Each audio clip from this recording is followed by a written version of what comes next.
So my name is Kenneth Ogendo. I am a public health specialist, and I lead policy advocacy and partnerships in an NGO in Kenya called the Luala Community Alliance.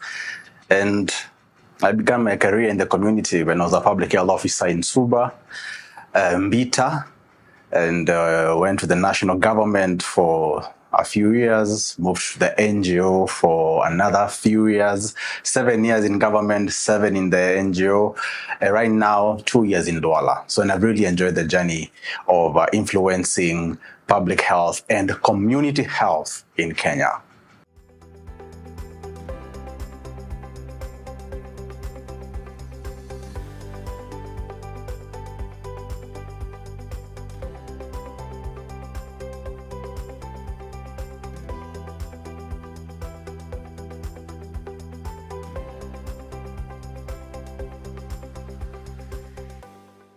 Yeah, that's a great question.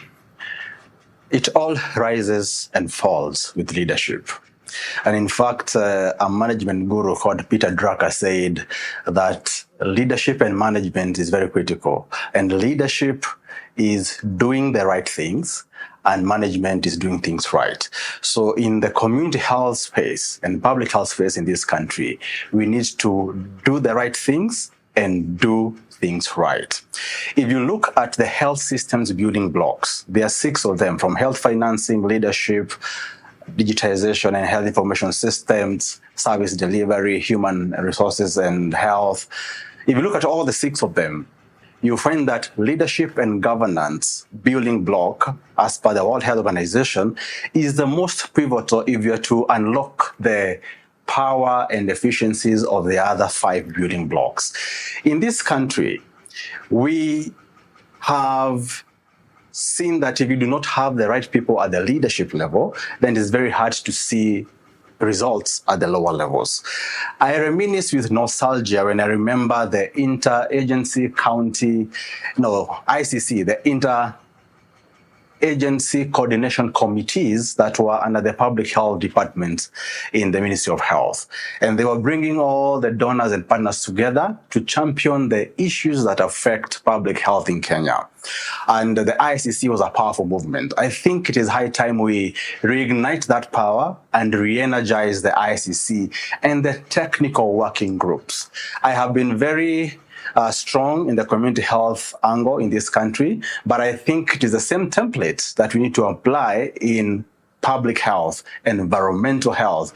Strengthen the intercoordination agency, ICC, and also strengthen the technical working groups, because that's where policy directions are made. That's where policy and governance is also anchored. And also, the second leadership issue we want to bring about is financing. My experience is, if you do not have all the organizations working together to finance public health and community health, then it is going to be very difficult. If you look at the financing block, in this country, in the current fiscal year, we had 138.1 billion invested in health. And out of that money, 32 billion was invested in public health. So we are supposed to follow and track. Do we need to invest more in prevention or more in curative, or should we invest in both in the same measure?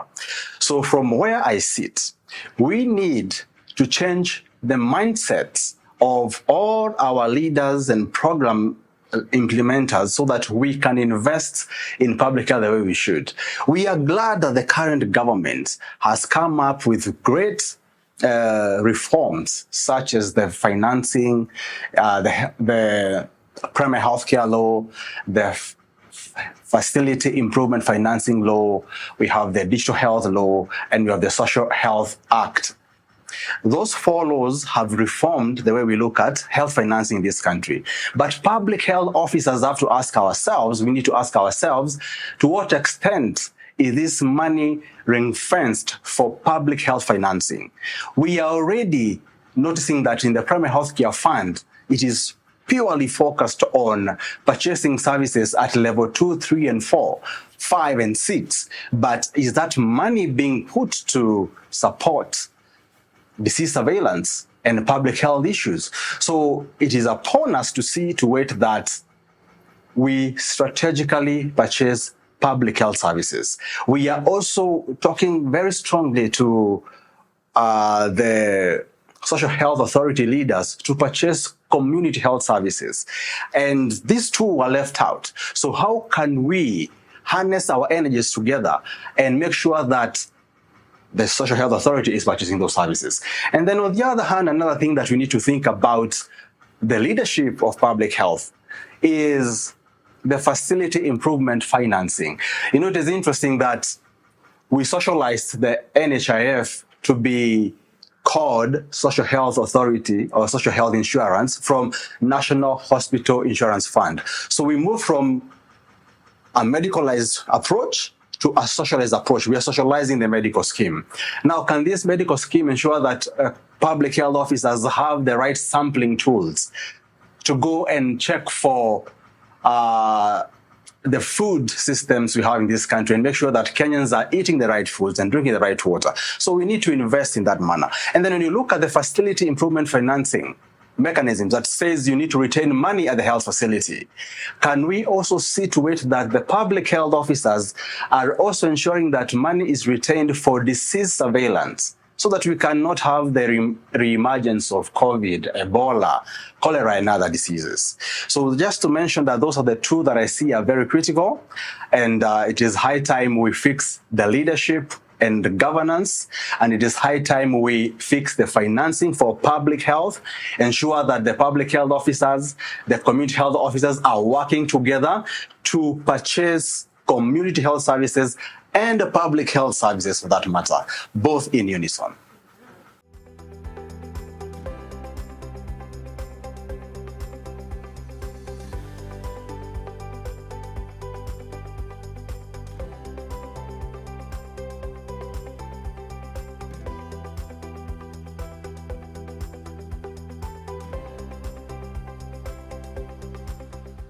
Yeah, that's a great question. So many a times we develop laws and we forget to develop the regulations, because the regulations breathe life to the law. I'll give you a good example. We have a robust Primary Healthcare Act, which is unpacking how the counties are going to work to bring about the multidisciplinary committees that we want to see on the ground. Remember, we want to embrace the social determinants of health, but having it as a law is one thing. Operationalizing it is another one. So we need to see to it that even after you come up with a law, such as the Primary Healthcare Law or the Environmental Health Act that was passed a few years ago, do we have regulations that are keeping us accountable to make sure that we are operationalizing that particular law? So I will give a very good example that affects all public health practitioners in Kenya. If you look at the Facility Improvement Act, it talks about retain money at the health facility. But are we all about diseases? Do we have the Ministry of Health or the Ministry of Disease? Do we need to say we are the Ministry of Health and see to it and even challenge policy actors? Should we even rename the FIF to HIF, Health Improvement Financing, so that our people on the ground, the link facilities, the PHOs at the ward level, can start seeing that they are generating demand for the health facilities in the community, that money should be ring-fenced for them to get fuel for the motorbike, to get money to run dialogue days, and that is where the power of behavior change is, at the grassroots, at the lower level, at the last mile. So we have great laws as a country, but operationalizing them is another one. And then we have many policies that we have not been able to disseminate at all levels. Now it is high time we use virtual tools such as Zoom and Microsoft and Google Meet to have county meetings where the national technical working groups are hand-holding the county technical working groups, because we have robust systems at the national level, but the county leadership structures are not as strong. So it is high time the national government gives assistance to those lower levels so that they can ensure we have the right supplies, the right financing, the right human resources for health, the right technologies for us to change health in this country.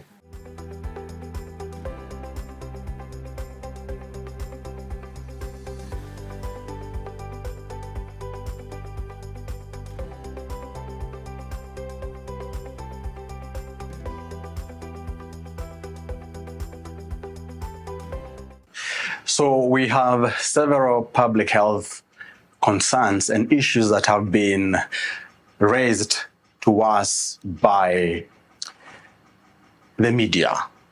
If you remember back in time, we had the red alert, sodium metabisulfite poisoning.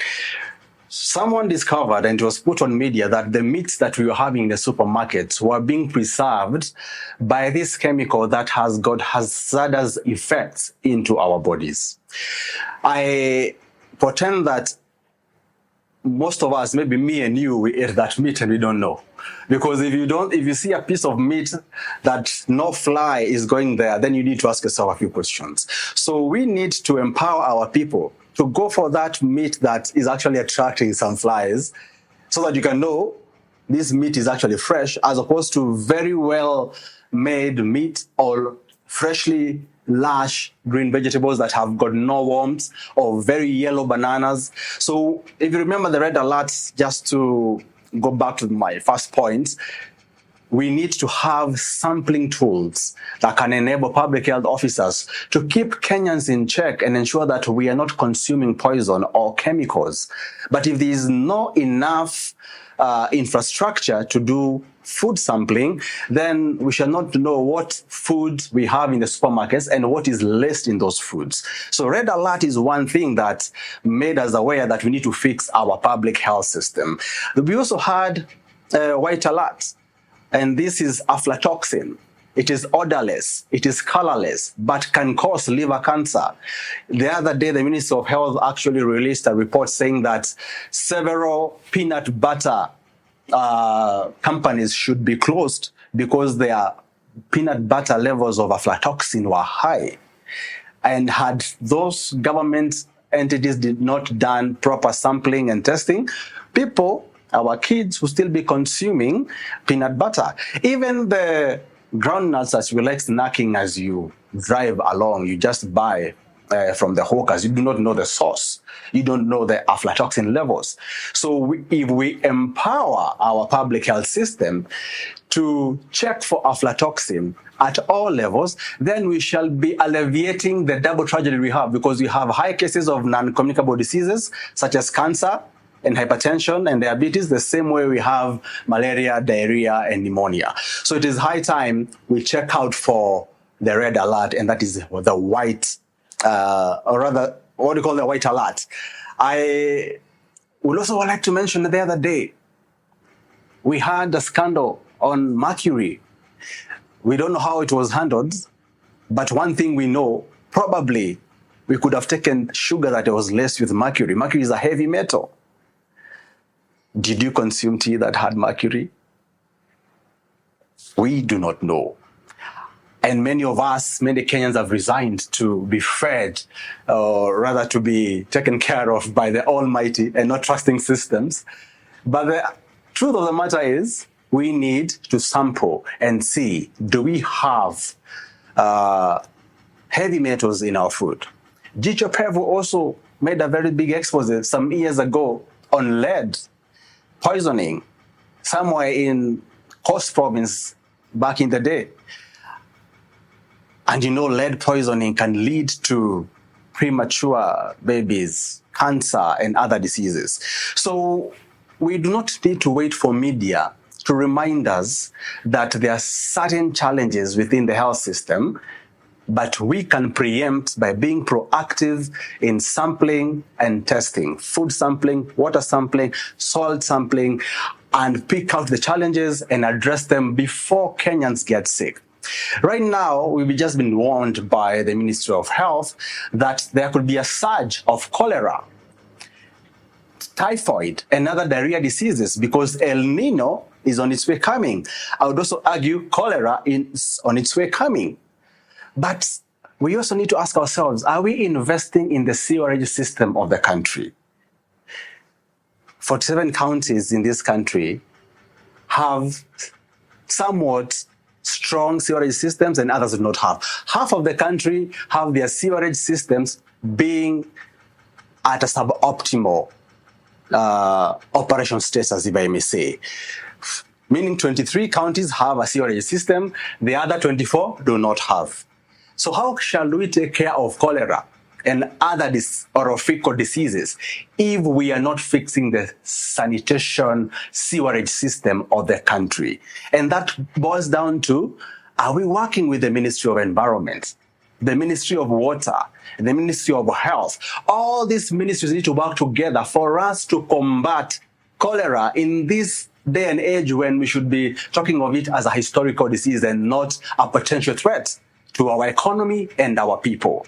So if you look at mercury, lead, the sewage, even the sewage system in Nairobi, I will tell you, ladies and gentlemen, it operates at half throttle. When it rains, it operates at almost 75%, three-quarter throttle. So what happens? That water will seep into the system, and I tell you, we shall be consuming fecal water and cholera will be on the rise. So it's high time we reimagine public health.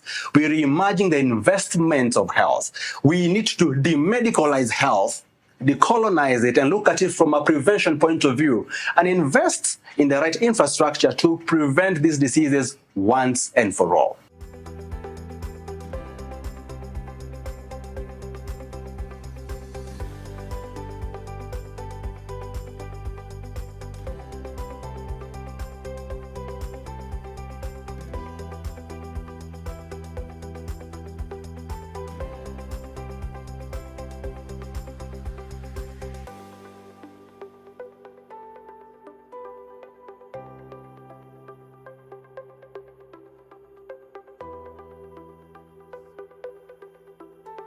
I am a passionate public health specialist, and in the year 2020, we had the COVID-19 pandemic.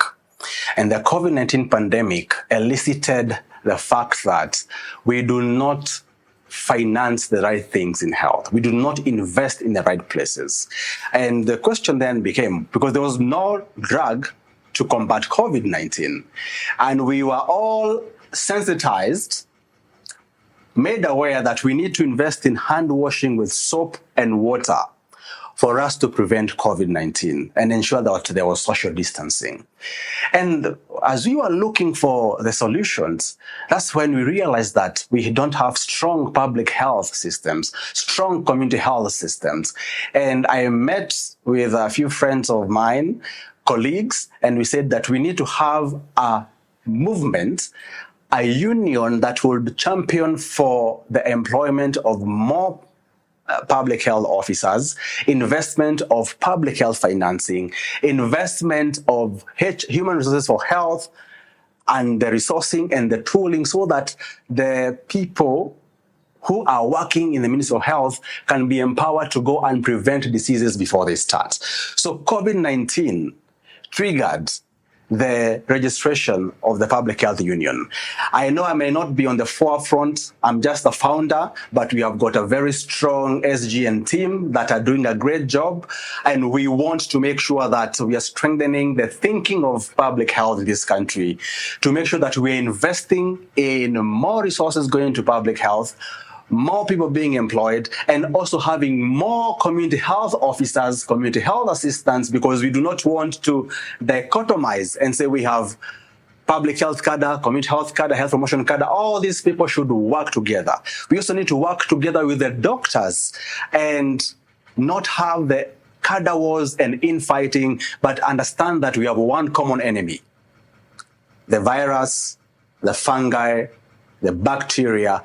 Those are the enemies. So we should not sacrifice our potential at the altar of small trivial wars as healthcare workers. It is high time we work together.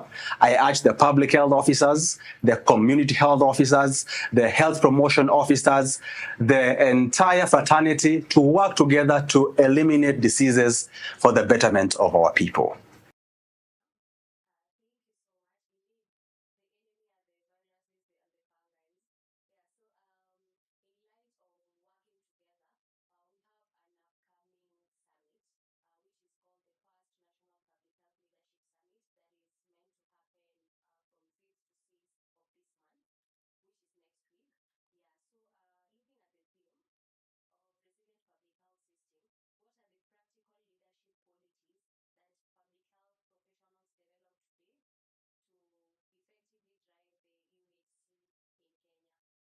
Yeah, thank you for that question.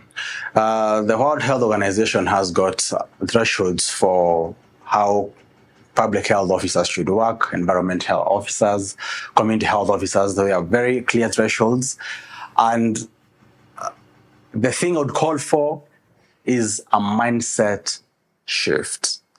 It is high time we stop focusing on the 1% and have the public health officers in this country, even those who are in university and growing up into doing their masters and PhDs, to remember that public health is more than meat inspection. Sometimes it is very interesting to see the public thinking that public health is all about meat inspection and market sanitation and making sure we have toilets. Whereas those are important. Those are just a tip of the iceberg of the potential of public health in this country. We can go beyond that and embrace climate change and health, sanitation engineering, mental health, wellness, fitness, psychology. We need to embrace air pollution and control, looking at solid waste management and liquid waste management, and seeing how can we even monetize those. I know the young people are looking for jobs, but through solid waste management, liquid waste management, recycling and reuse, those are areas that can employ young people as opposed to waiting for employment.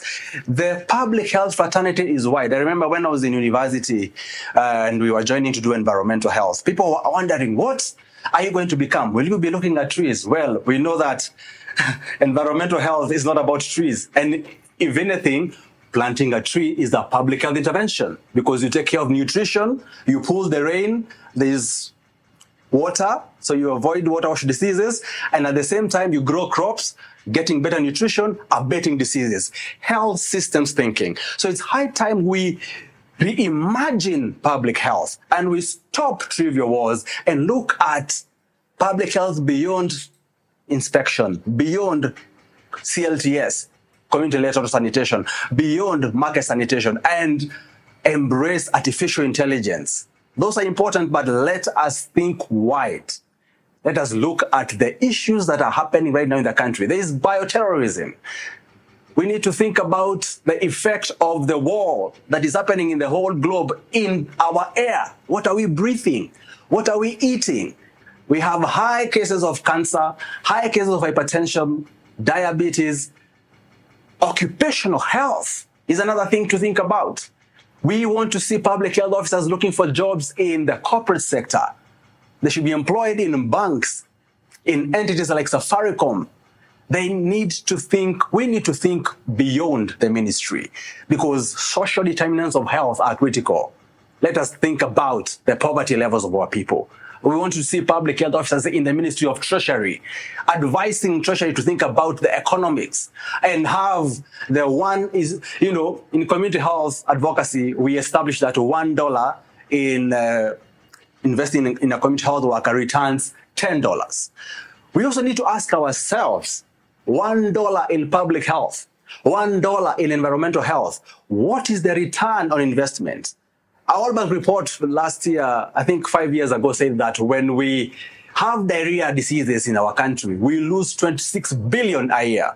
That was a fantastic study. So it's upon the scientists, I call upon the scholars in the public health, environmental health, and community health spaces to come up with cases that can advise the government on where to invest. Because we cannot continue talking on WhatsApp endlessly, venting. It is good for our mental health because that's where we talk, but we need to move to action. And the action is investing in the right places, having public health officers, community health officers in critical ministries. We want to hear that there's a public health officer in the Ministry of Education, in the Ministry of Environment. It is called health systems thinking. Health in all policies, not just Ministry of Health, even the Ministry of Roads. And our roads creating a path for people to jog and cycle. And we need to have that systems thinking for us to change the course of public health in this country. Let us not focus on the squirrels, but focus on the antelope, and we shall win the war.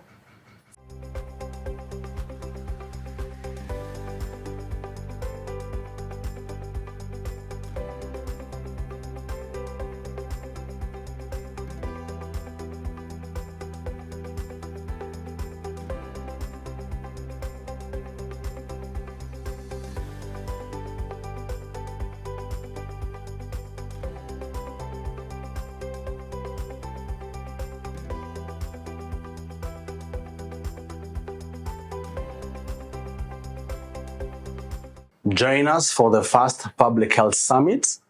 If you care about public health, if you care about the health of your children, the quality of food on your plate, the water you drink, the air you breathe, if you care about that, you need to be in the conversation. If you care about coalition building and having partners, donors, and government working together, then you need to plug into the conversation.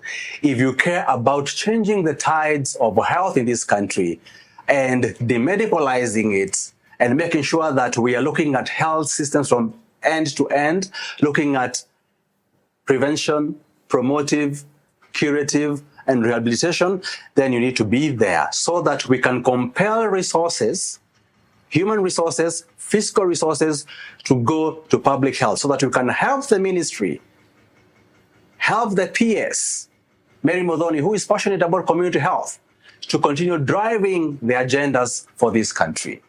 And we work together, harmonize, and harness our energies to realize a healthy nation. Thank you so much. I can end by saying one quote by Martin Luther King Jr. The ultimate measure of a man or a woman is not where he or she stands in times of comfort and convenience, but where he or she stands in times of controversy and discomfort. It is high time we start having uncomfortable conversations to shift the narrative, change the mindsets, and shift the needle. Thank you.